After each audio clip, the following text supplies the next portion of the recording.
Good evening, everyone, and welcome to Discussing the Facts this evening with Dr. Lucy. I want to go ahead and just frame our discussion this evening and certainly encourage you to put questions in the chat. We'd like to get to as many questions as possible. But this February is American Heart Month, and it's really a national campaign dedicated to raising awareness about cardiovascular disease. And for those that don't know, cardiovascular disease is the leading cause of death in the U.S. And if you want to get even more personal, heart disease is a leading cause of death in the District of Columbia. Um, and the city has high rates of cardiovascular risk, and it is one of the highest cardiovascular death rates in the U.S., ranking seventh high in the nation. And so when we talk about what's happening, particularly in D.C., you have to talk about that the region faces significant health disparities with hypertension, with diabetes and obesity, key risk factors for heart failure being consistently more prevalent in the Black population as compared to the white population.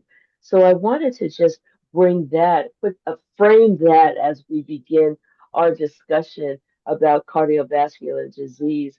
And I want to go ahead and I don't know, Dr. Sadler, if you're able to come on screen right now or able to speak right now. I'm just checking in on you right now. But we're for those that have joined us, I want to go ahead and go ahead and get started in just one second. Just a little concerned about Pastor Sadler, um, but we will begin. Um, and again, the Q&A is going to be where we want to have our questions put. And I think I'm almost ready to get started. Just again, want to make certain everyone is comfortable this evening. This is a webinar format, and we are going to be having a conversation with Dr. Lucy. So I'm going to actually get started right now. There are so many questions that we can ask to kind of frame our evening, but I think, first of all, I want you to help us to really understand. We talk in a lot of terms, and I'm hoping you can come off mute and that in simple terms, what is heart failure and how is it different from a heart attack? Yeah, so it is my pleasure to be here this evening. Thank you so much for the invitation. Hello, Pastor Sadler, as well. In my purview as a heart failure cardiologist, I see patients across the spectrum dealing with heart failure, everything from the initial diagnosis all the way up until possibly needing a heart transplantation or a mechanical heart pump to assist them in their heart function. And so Hmm. there is a broad spectrum, but understanding the difference between heart failure and a heart attack, because we use the terms interchangeably, in Sure. regular community life. So heart failure is really speaking to an inefficiency of the heart muscle. There is a problem in the heart muscle's ability to relax or to Hmm. squeeze. And that issue can affect the left ventricle primarily or the right ventricle. Those are the two bottom chambers of the heart. And when there's this inability for the heart to effectively squeeze or relax, then the heart's not pumping blood forward the way that it should. And Hmm. it backs up. And so people can get short of breath because they're feeling increased pressure and fluid in their lungs. They can get abdominal discomfort or nausea because that fluid backs Hmm. up into the belly. They can have symptoms where they have leg swelling, the inability to really walk and exert themselves or climb stairs because the heart is Sure. limited in its ability to respond to what's needed to change their cardiac output. Okay. So there are different causes for heart failure. As I mentioned, that it could be the squeeze function being too weak or the squeeze function being inefficient in relaxation. And we treat those two types of heart failure differently across a spectrum, which we'll talk about, I'm sure. A heart attack is really a myocardial infarction is really getting at compromised blood flow to the heart muscle. And you may have heard terms like plaque or blockage. Essentially, there's a tree of three major vessels that supply the heart muscle. And when one of those major vessels gets a plaque due to cholesterol or risk factors or inherited coronary disease, blood flow is compromised and that muscle gets starved. And that's why it's essential to get seen immediately so that blood vessel can be reopened. That's what a stent would be, or medications to help reopen that blood vessel to help save that muscle that's downstream of the blockage. Now, when someone has had heart attacks in the past, especially if they're large heart attacks, that can then become heart failure. So we look at them as one that may become hand in hand with the other. And my goal as a cardiologist, even though I take care of heart failure patients, is to prevent the whole spectrum of disease. Okay. All right, all right. Well, let's talk just a little bit now. Keeping the heart healthy as we age. Yeah. What I want older adults to walk away understanding what can they do or maybe change today in which they can lower their risk of heart failure. So maybe if you talk about some of the main risk and some of the things that we should be conscious of. Are there certain numbers we should be conscious of? Are there certain things that we should be doing if we really want to keep our heart healthy as we age? Yes, absolutely. This is a very important question. So, just laying some context, about 6.7 million Americans are living with heart Okay, failure. And that's okay. expected to be at 8 million by the end of this decade. And that's just expected to grow as more people are diagnosed with heart failure as the population expands. Hmm. Within our lifetimes, we all have about 25% risk of developing heart failure, and the risk increases as we get older. In some ways, certain types of heart failure are considered diseases of aging. And so it's really important, no matter how old we are, that we really Okay. take control of our heart health. And you had mentioned in your opening statistics about just there are clear disparities in terms of burden of heart disease. And Black and Indigenous people of color bear the heart failure burden at a higher uh, uh, they just have a higher burden of heart failure. And we see that heart failure burden actually presents itself earlier in life. So I preface that to say, regardless of the age, even as an older adult or as a younger adult, taking control of your risk factors for heart failure is really imperative. So, how do I think about the risk factors for heart failure? So, I think the American Heart Association has a really great way of conceptualizing this for our everyday lives, and that's life's essential eights, and that's really speaking to, okay, how do we eat better? How can we be more active? How can we stay away from tobacco? That includes, cigarettes, cigars, vapes, the whole spectrum. How can we really get better sleep? It's actually critically important. And then knowing our numbers really means knowing our weight and trying to maintain and manage a weight that is what our body needs, managing our cholesterol, so cholesterol control, managing our blood pressure, and then managing our blood sugar. And so, really focusing on those 8 points in daily life, in talking with our physicians, our primary care doctors, those are the things that really can go a long way in terms of preventing all forms of heart disease. And the good news is that it's not just heart failure prevention, but it's also heart attack prevention, stroke prevention. If someone has these risk factors controlled, it decreases their risk of dementia kidney disease, ending up on dialysis. So, really, holistically speaking, prioritizing good control of these risk factors and being active and eating well, getting good sleep are paramount to health. And the one I would throw in there, which is not part of life's essential eights, but it is important for heart health, is maintaining great oral hygiene. Because our heart valves just have the ability to get infected by stuff in our mouth, maintaining oral hygiene is also really important. Oh, people don't often talk about oral hygiene as it relates to heart health. Yes, yes, very, very important. It is one of the essential things in my book. But I'm happy to go into the risk factors about blood pressure and blood glucose control. Well, let's start with blood pressure. We hear lots of different numbers. What should we be striving for?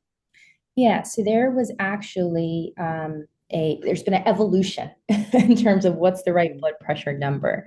And when I was first in undergraduate school and medical school, there was this idea that we could allow older adults to have higher blood pressures, kind of like a permissible hypertension. And what we learned is that when we allow that, there are more bad outcomes that we don't want in terms of heart attack, stroke. And so the new blood pressure guidelines are more recent, they're not new anymore, but is to really get blood pressures close to 120 over 80 as possible. And we do that, yes, through healthy diet, being active, but also blood pressure control when it's needed with medications to Okay. help maintain that blood pressure 120 over 80. Now, hypertension is cardiovascular disease, high blood pressure, Hmm. and it's called the silent killer for a reason, especially in women. 50% of women may have hypertension. And so it's something that we really need to be mindful of our numbers. We need to check our numbers on our own in addition to when we're in the doctor's office and have a conversation about, okay, at what point are medications needed to help to prevent all those Hmm. downstream things like heart failure, heart attack, or stroke, or kidney disease. All right, let's bring it down. What daily habits really make the biggest difference? You mentioned diet, movement, sleep. Well, how much of these things do we need to do? Yeah. So let's start with sleep because I really think Hmm. good sleep is the foundation. So Yeah. as adults, we need about 7 to 9 hours of good quality sleep. And I find as I'm aging that it's harder to get good quality sleep because I have these little Hmm. things called devices that are always going off or lights coming from them. And so, really prioritizing good quality sleep is important. In terms of being active, so the guideline recommendation is to have 150 minutes of moderate physical activity per week or 75 minutes of more vigorous physical activity. Moderate physical activity would be like walking, gardening, um, all of that's appropriate exercise. More vigorous could be swimming. I think it's important to talk with your physician or your medical provider about what you're thinking as a active physical activity plan because Hmm. it's important to tailor it to what other things may be going on with you. For example, I may see older adults that have heart failure, but they may have Parkinson's disease or something that impacts their ability to walk or have balance in the same way that they used to. And so we may talk about an exercise regimen that is more so seated recumbent bike or walking on an indoor track as opposed to being on a moving treadmill. And so Sure. those are things that I think, it's important to kind of tailor it to individual circumstances. And then I think the other one was eating better, talking about eating better, daily things Yes. you can do. Yes. So there's new dietary guidelines that have just come out for all Americans. I think a big takeaway is that we really need to, as best we can, get back to eating whole food, trying to minimize processed, refined sugars. Um, if we could get it straight from the farm to the table, that would probably be even, even better. Absolutely. Um, Absolutely. and being mindful of trying to make our plates when we think about that full circle, mostly vegetables, lean protein, some whole grains, and then a small amount of healthy fats, some fruit in there, but really trying to minimize what's processed. Now it's hard because we're all constrained for time. Sometimes we're, just balancing too much in terms of schedules, and so it's hard to cook at home.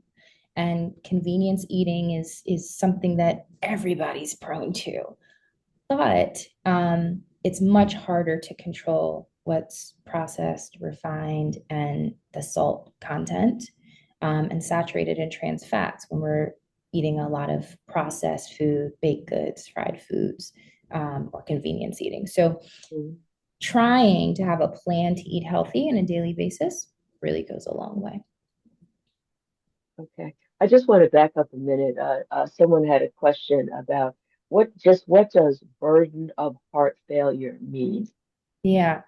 So what I was implying by burden of heart failure is looking relative to the population. There's a higher um, number of new cases and then higher number of people who are living with heart failure within um, uh, that specific demographic population. Speaking about Black and Indigenous people, and so that relative burden is higher on that population. And there's, we could talk about it now, but there's a variety of reasons that I think we may know and some that we may not know. When we think about our genetic diversity, all humans are 99.9% the same genetically, and there's 0.1% that accounts for genetic variation, that is our differences in features, etc. um, but a lot of what may contribute to the differences in these risk factors and when heart failure and its related comorbidities present in life is related to the social determinants of health. Hmm. If someone is able to access care, access food that's whole food within their community, access to places for physical activity. These are all things that contribute to health in a very real way on an everyday basis. Financial constraints for medication, transportation access to get to appointments, or something like cardiac rehab, which is the supervised exercise program. These are things that really impact health. And unfortunately, some of those factors may fall on certain communities that are minoritized more than others. So it is something that is considered and looked at in the research space, but also in the clinical space in terms of making sure that we are bridging the gap for patients who need therapies that might have challenges in getting them. Thank you, thank you. I have a couple other questions that popped up. Talking about lowering blood pressure, is it true or is it a myth that vinegar can help lower blood pressure? So I think apple cider vinegar's gotten a lot of press for Yeah. blood Yes. sugar, and maybe assistance with metabolic health and blood sugar. Um, I have not seen as much with regards to blood pressure, and I think one of the things that is most helpful that's a non-pharmacologic is really minimizing salt in the diet. That can be helpful for elevated blood pressure. Okay. Um, I'm going to continue, and then we're going to get to some of the other specific, questions that are in the chat. Um, Mhm. thank you for sharing, the American Heart Association, the 8 points that they think are really important. Um, I think I want to also, talk just a little more. What does it mean when we're talking about, staying active and independent? You know, um, and how can we really keep track of heart health at home? Are there devices we should have at home? What are things that we just really should be doing? I want people to take away, tools because we really want people to stay more, to be more active and to be monitoring their heart at home. Yeah, so I'm approaching this from two different mindsets. One, Hmm. the heart mindset and the whole body mindset. So, um, one thing that happens as we age, everybody, is that Hmm. we start losing muscle mass in like our fourth decade of life. And so, um, physical activity becomes increasingly important as we age.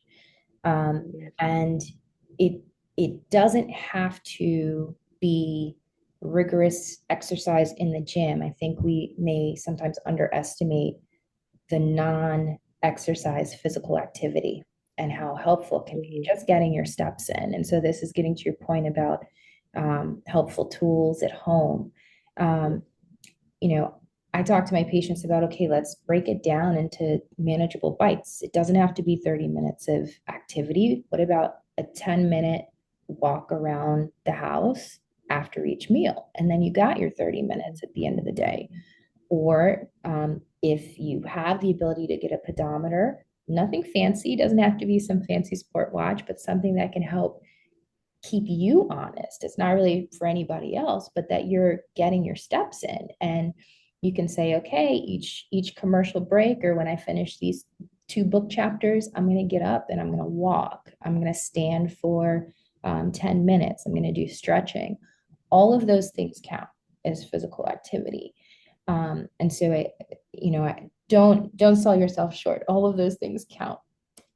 Dancing while opening the mail or cooking also counts, right? So, Absolutely. so Absolutely. take whatever opportunity you can to incorporate physical activity into your daily life. And that is getting towards heart health, but it is also getting towards that other issue I was talking about losing muscle mass as we age, because Hmm. we all want to age independently, right? And maintain our ability to do for ourselves and walk.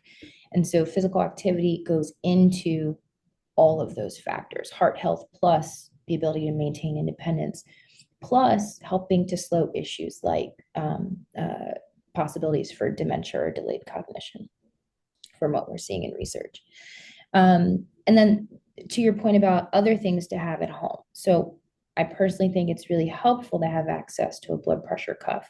You don't necessarily have to have one at home, but maybe you have one that you share amongst friends or something to that effect so that you have the ability to check. Or even considering if the church resource has one or something where it's accessible to the community. The pedometer I talked about. Those are the two that are most helpful. And then if you find yourself in a category where, oh, and a scale, I should mention a scale to know your Oh, weight. Yeah, wonderful.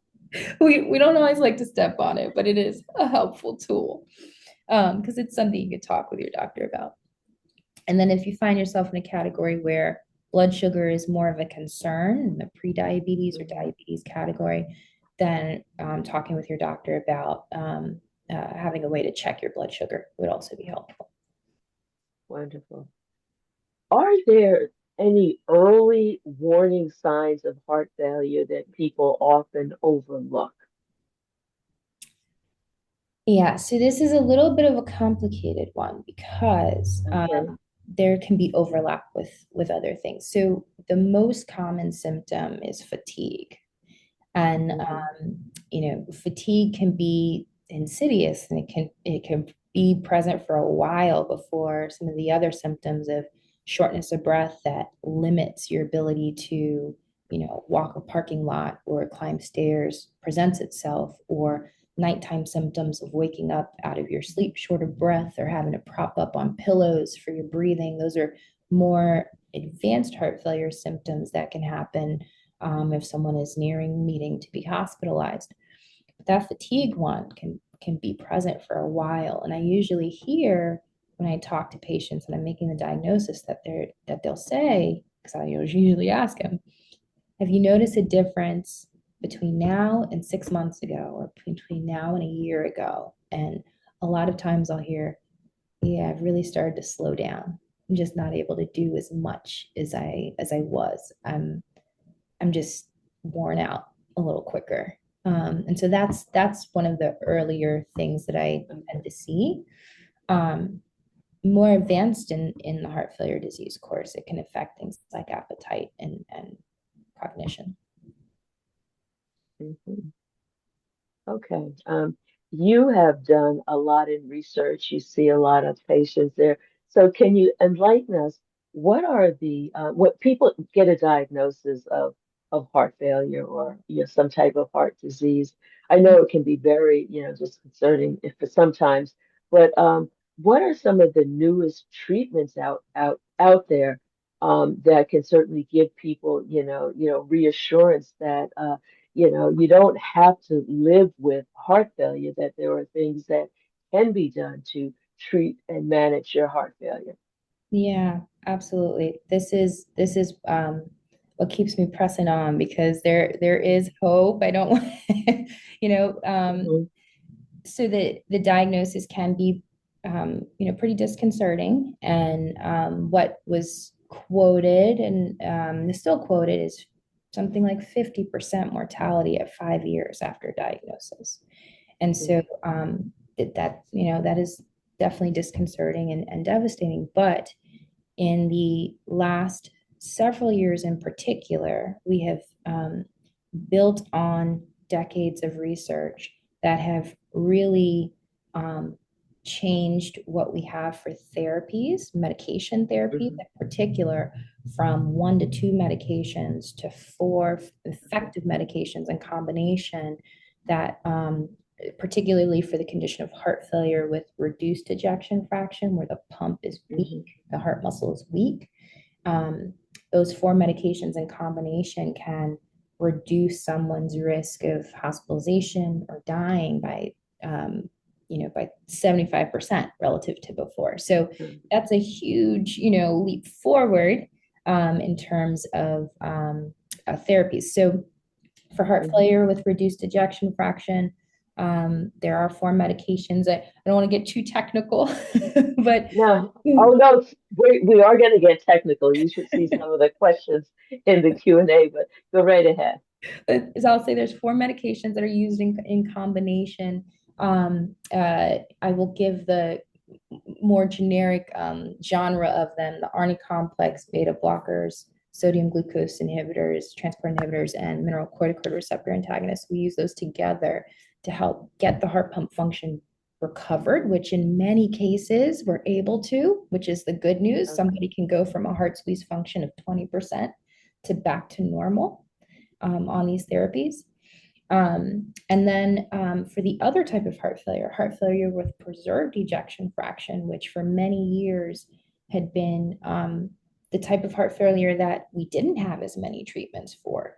In the last several years, we are seeing those treatments come on the forefront. Sodium glucose transporter 2 inhibitors, the GLP-1s have shown some promise in this area. These are Hmm. medications I know people are hearing about and seeing Yeah. advertisements about. And then there's a non-steroidal mineralocorticoid receptor antagonist that's also shown promise. So I think we're very close to having um, uh, very effective medications for heart failure with preserved ejection fraction as well. So there's been a lot of therapeutic advancement and reason for hope. Now, of course, if heart failure progresses past the medications, there are certain devices or procedures that we can consider. Sometimes people have to get specialized types of pacemakers or defibrillators. And then beyond that, if their heart failure symptoms progress, that's when we think about, does someone need a heart transplant or a mechanical heart Sure. pump? And we think about those therapies, into the 70s, up into someone's in their 70s. So just to put it in context. Okay. I'm going to turn to the Q&A since there are many questions there. The first one I want to bring to your attention, are there certain blood pressure medications that are not good for people of color? So I wouldn't say there's per se one that has been clearly found to be not good for people of color. I think it's um, more so what we have seen in the research is um, that people often tend to have inadequate blood pressure control. And so that in and of itself is putting someone at increased risk. And so sometimes medications need to be used in combination. Once one medicine started and gotten up to a certain dose, a second or third agent might be needed. And there are different categories of blood pressure medications, but there's no evidence base to suggest that one is not for people of color. Okay. Um, is eating a half a grapefruit still a no-no when taking a statin for high cholesterol? So I do believe there is some interaction with the liver processing enzymes and grapefruit and statin. So I think that is still recommended is to limit grapefruit when on that medication. Okay. Um, what is mild mitral regurgitation and how can it be reversed? Mhm. So that's one where it's like in the context of what else is going on with the person. And so I think it's Sure. something for the person to maybe talk about with their doctor directly. We can see some backflow from a heart valve that may not be a problem and it may be there during someone's life course. And if it's not due to a structural abnormality of the valve, it may not be anything to do much about other than watch. However, if there is some structural abnormality of the valve or there's something else going on with the heart, then mitral regurgitation may be something to pay attention to. And then when it's in its severe forms, there are certain surgeries, procedures, things that are considered to intervene on the mitral regurgitation. Okay. There's a question here. What is congestive heart failure? Is it inherited? And then it goes on to talk about should a person be doing something special besides blood pressure and cholesterol management when you have congestive heart failure? Yeah, so congestive heart failure is a term that is capturing those symptoms that I talked about, where fluid may Okay. pump up into Okay. the lungs, into the belly, into the legs. Someone is congested with fluid due to the heart being weak and inefficient in its ability to move that blood and that fluid forward. So it's a synonym to what we've been talking about. Okay. Okay. Okay. And then Wonderful. there was a question there about can heart failure be inherited? So yeah, so Hmm. there are some other risk factors we didn't quite talk about. So um, uh, cardiomyopathy or heart failure can be inherited. Um, Hmm. when I am working patients up for the cause of their heart failure, in some cases, depending on their family history, the features that I see on the imaging of their heart, we'll talk about if genetic testing for their heart failure is indicated, especially if other family members have been impacted. That can help us pin down a gene Hmm. that may have caused their heart failure. Um, Okay. there is a form of heart failure that has come into more public awareness called cardiac amyloidosis Yes. Yes. that can cause heart failure. And there's a higher percentage of a certain mutation for that particular type of TTR cardiac amyloidosis that can Mhm. be among African Americans. And so that is something we look for in patients that have heart failure of a certain demographic, of a certain age, with certain features. Um, Other risk factors for heart failure that we didn't talk about are cardiotoxic exposures. And so I raise this because sometimes patients are exposed to medications for other conditions, particularly certain cancers, that could have impact on the heart and could Mhm. contribute to heart failure. So congestive heart failure can be caused by a variety of things. Okay. What is aortic stenosis? Yeah, And yeah, how do you treat it? yeah. So as we talked about in broad terms, so I kind of think of the heart as a box. There's Hmm. two boxes on the top that are the atria, and two larger ones on the bottom that are the ventricles. The ventricles are what we've focused a lot on talking about the heart muscle getting weak and pumping blood flow. The lungs are kind of, but the right heart is pumping to the lungs and the left heart is pumping to the rest of the body. In between the top chambers and the bottom chambers are heart valves. We talked about one of them Mhm. recently. The mitral valve is one of those valves. Right. And then in between the ventricle and going out to the rest of the body is another valve called the aortic valve. And Mhm. that valve can get tight or stenotic. And so instead of opening like this, it's opening like this. And in really severe cases, barely opening, and that valve can get really small and tight.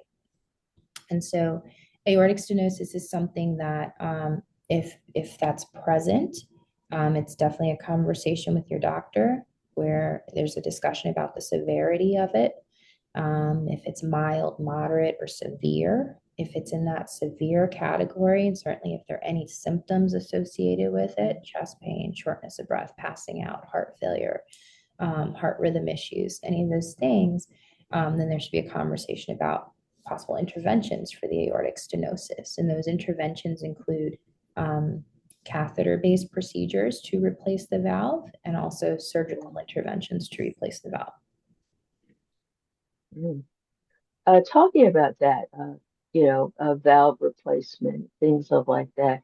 Uh, there's a question in here. I think, is there an age limit for a valve replacement? And I think the person may be alluding to the fact at what age do they say, whoop, not going to replace the valves? Or, how do you evaluate persons to see if they are good candidates for surgery, for heart transplants, and so forth? Yeah. So this is getting to something that I think as a field we're gravitating to, but we haven't quite got Hmm. to yet. And that's establishing the difference between chronologic age, the age that you are based on your Okay. birth certificate, and biologic Mm. age.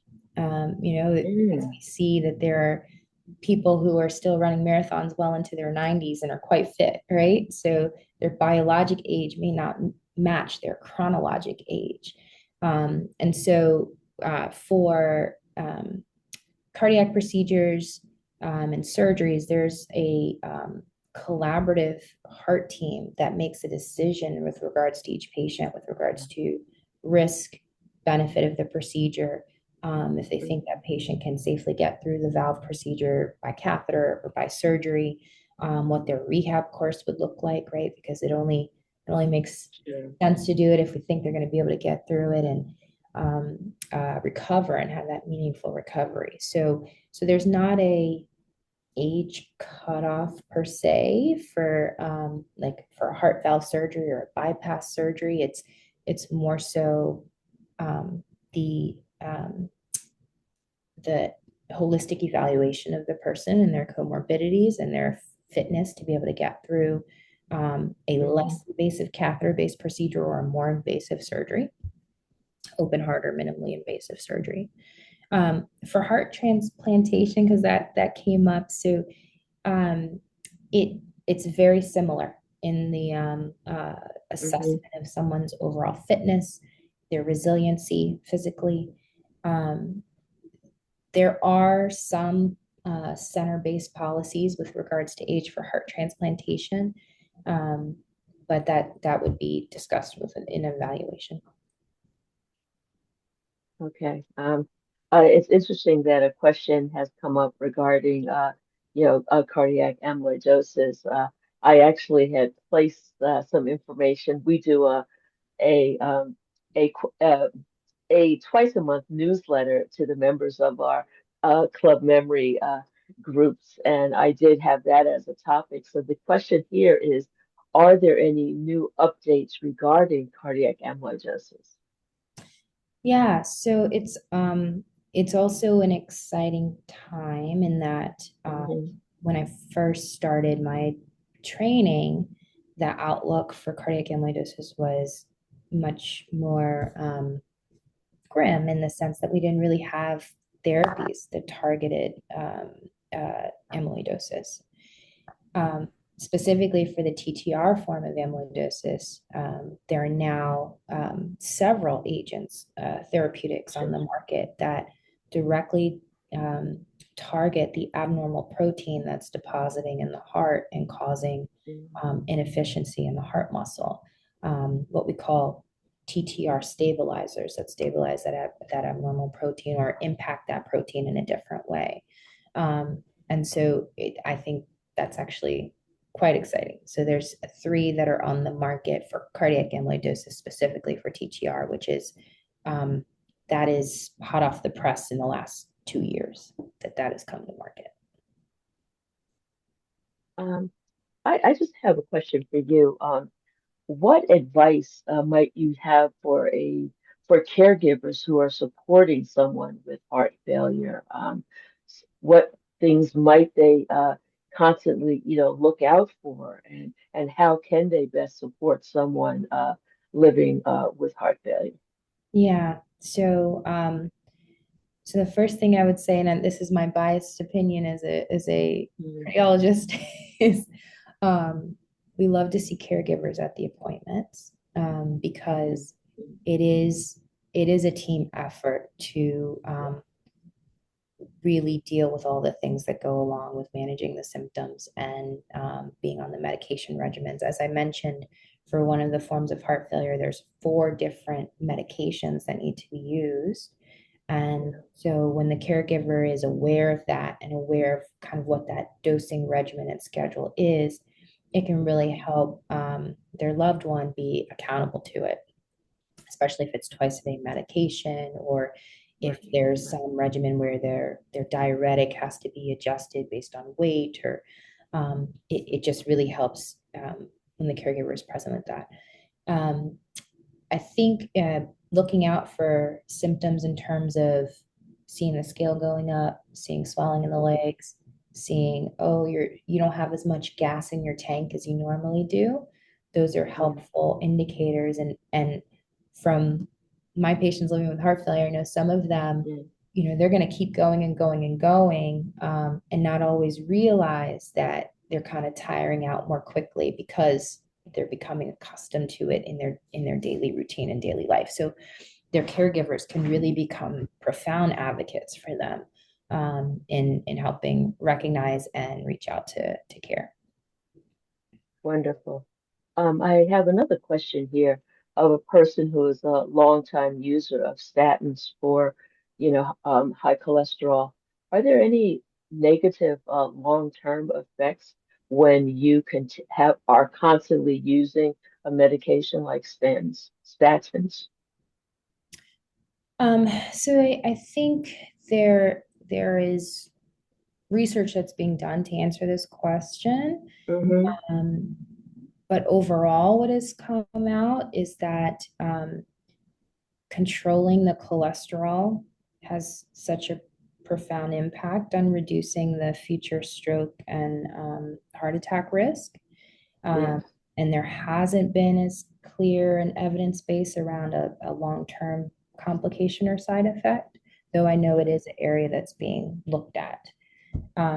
Sometimes some people may have statin intolerances where Mm-hmm. taking statins, they may get some muscle aches with it, or they may have some changes in their blood work that may require them to be off of the statin or be on a lower dose of statin or a smaller Mm-hmm. dose of statin with other medication.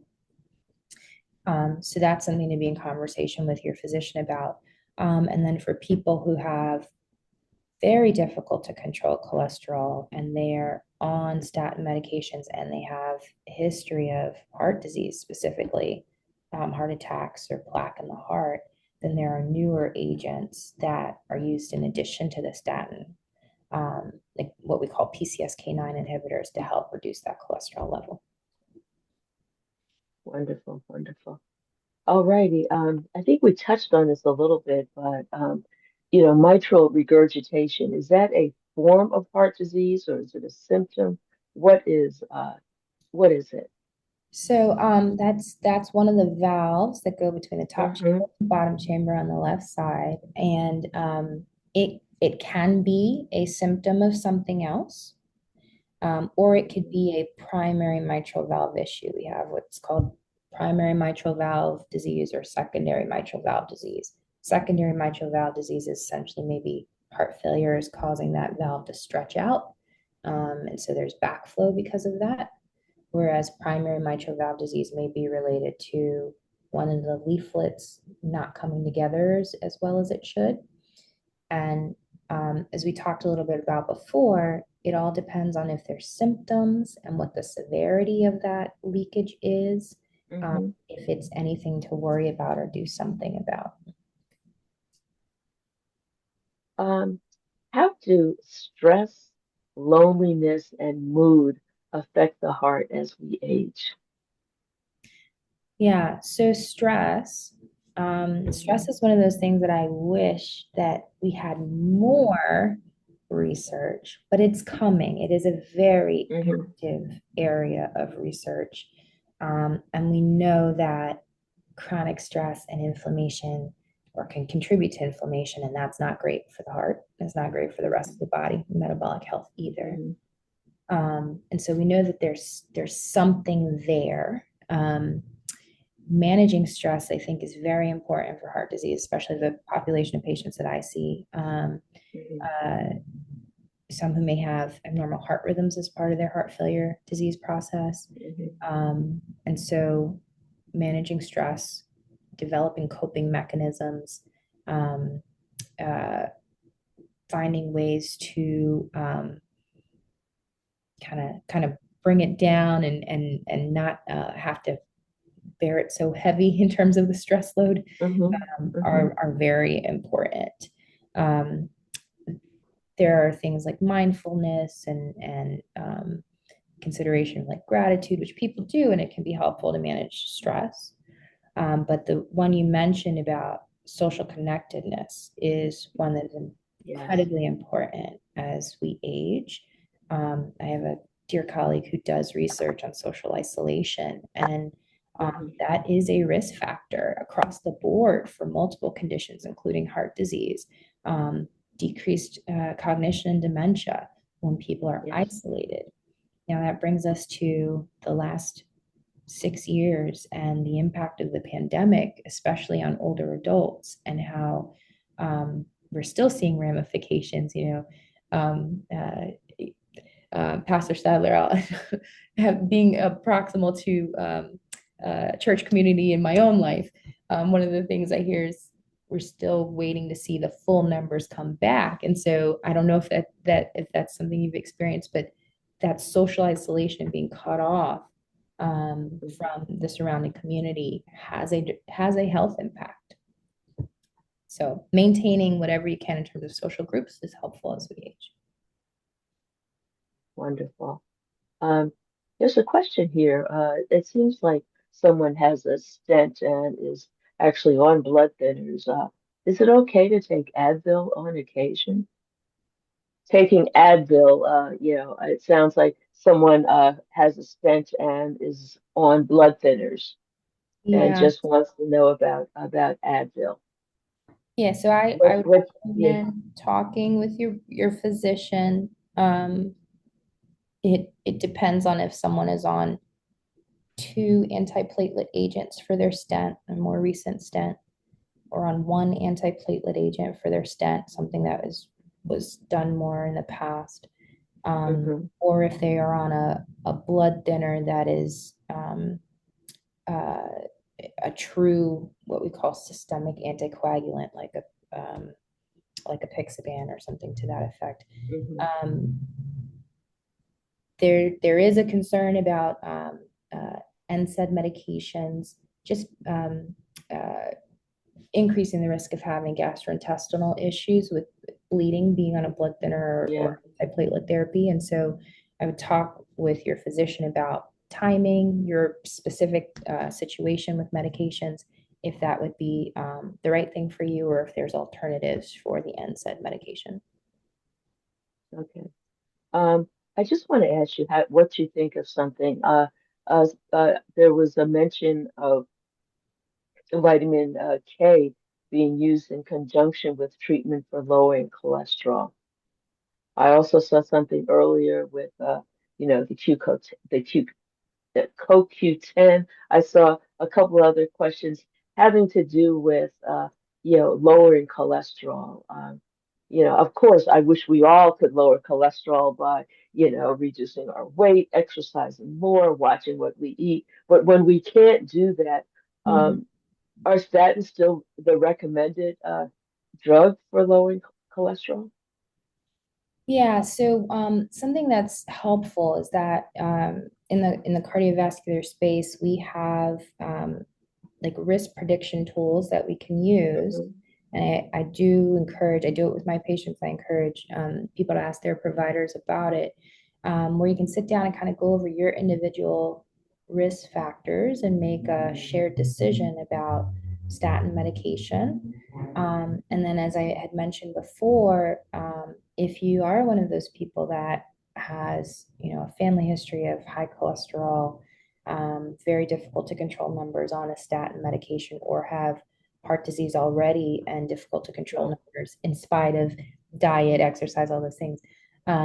We do have like specialized lipidologists, a lipid clinic where we really test for the causes of the abnormal high cholesterol and think about those other agents, specifically the PCSK9 inhibitors. But statins do remain the frontline medication for cholesterol lowering. We are coming to the end. I want to just talk a little more. If you, what is one heart healthy habit that you wish more people would either start or stop today? What is, I mean, you could say two, but as we leave, discussing the facts this evening, and we want to be, more conscious of our health, we want to make certain that, heart healthy aging is something that we are very focused on. Is there, one habit you wish we could start? Hmm. I Um, know it's a lot.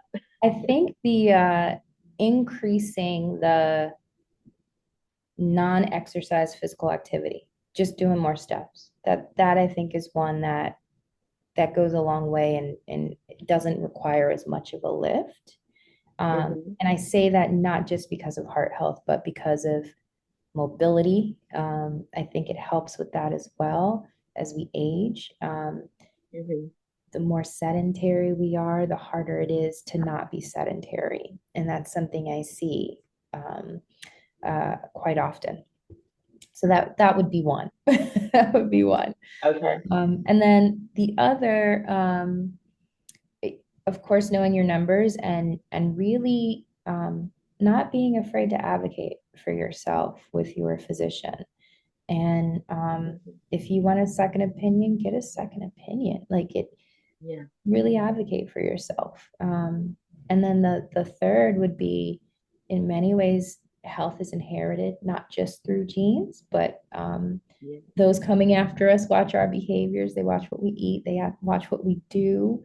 And so having the legacy mindset about your health, because I know there's things, it's hard for me to get up and walk, but I'll do it for my child. So having that legacy mindset is, I think, also helpful. Um, there is one question. This might be the last question. A person has an upcoming appointment with a new heart doctor. Her older doctor had retired, so she's trying to think of what should I do or what should I try to accomplish in that first appointment to make certain that she's continuing to advocate for herself and to, I believe, develop a good relationship with this new cardiologist. Yeah, so it depends a little bit about if there is already a condition that's being managed or it's more of a Yeah. preventative visit. But um, if there is a specific condition that's being managed, ask. I want to know the status. Am I on the right therapies? What Mhm. should I anticipate on the horizon? Are there things that I can do to change my risk profile and have those conversations um, with them directly? And I think I would hope at least that all physicians, all providers would Mhm. really want to be engaged in making sure that you're on the right path as you're getting started in care. Mhm. And then if questions come up, I know we live in an age where it's everything's on portals, and it's harder Sure. to, you have to like use the internet more. And so yeah, go ahead and set up those things to have them as like a safety net, to reach out to your provider.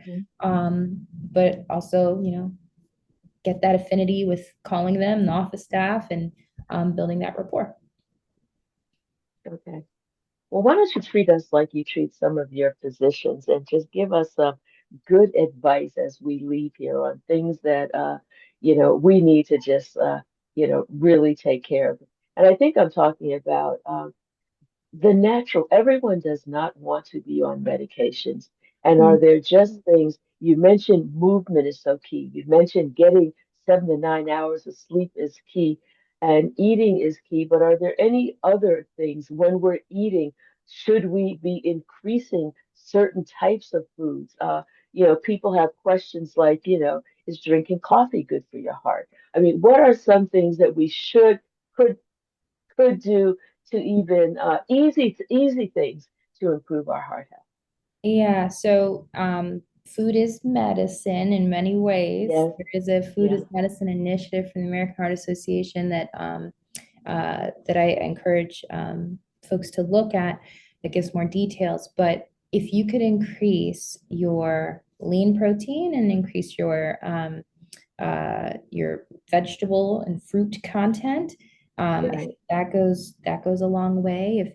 If you're not eating like meat per se and looking at a more vegetarian Hmm. diet, talk with your doctor or ask to see a nutritionist to get pointers on how best to optimize your diet. But I think, yeah, what we put in our bodies and how we move them is a big part of the battle. Wonderful. Well, I want to welcome Dr. Sadler, who is with us this evening. So glad that you can be here as well. We are at the top of the hour, and I just want to make certain, Dr. Sadler, that you have time to share a few words with us. Absolutely. What a phenomenal presentation. Want to thank our presenter tonight for doing a fabulous job. I'm so encouraged. I found out that I am not chronologically the same age that I am biologically. And that's my challenge. That's my challenge for the year. And I hope that all of you in our audience have enjoyed this as much as I have.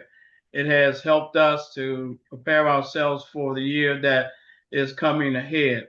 Certainly want to thank you as well as the wonderful moderator, Sharon Sellers, who continues to lead us each month. And please come back, tell somebody, plan a family dinner, girls' night out, because we'll be here the third Wednesday of every month. And so we are grateful and thankful that Dr. has given us a lot of information that we need to share. And so that's it for me. I'm leaving happy, excited, and enthusiastically ready to make my heart better. I have one question I want to ask. Many of us grew up hearing that apple a day keeps the doctor away. In the later years, we began to hear that a baby aspirin a day helps us to self medicate our hearts. What say you about that, doctor?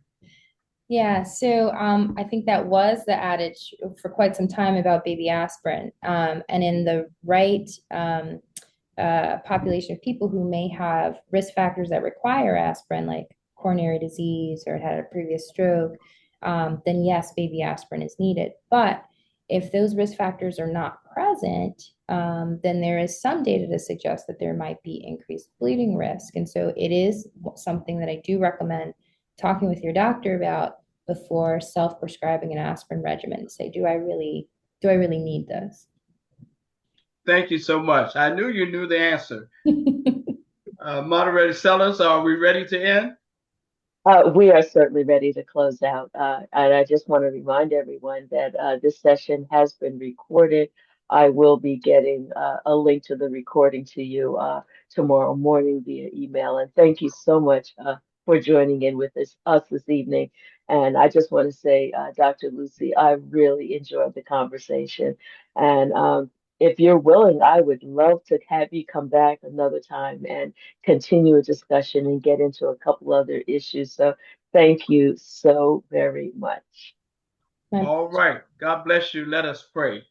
Gracious Heavenly Father, we are grateful and thankful for the gathering of those who have been enthusiastically taught and enlightened and encouraged tonight. We thank you for the marvelous way that Dr. Luce has blessed us with all the information that we've received. We ask blessings upon the Sibley Senior Association and the leadership given by moderator Sellers. We ask blessings upon all of our lives, our families, and the community in the United States of America. Bless us and keep us and strengthen us that we will continue to be robust about our mind, our body, and our spirits, that our vessels will continue to let us help one another to make the world a better place. We ask this all and we say, Amen. Amen. Thank you, thank you, thank you. And to all the participants, I'm so appreciative of you. And please continue coming back on the third Wednesday of every month. We have a new topic every month. And Dr. Lucy, thank you so much. Really appreciate it. All right.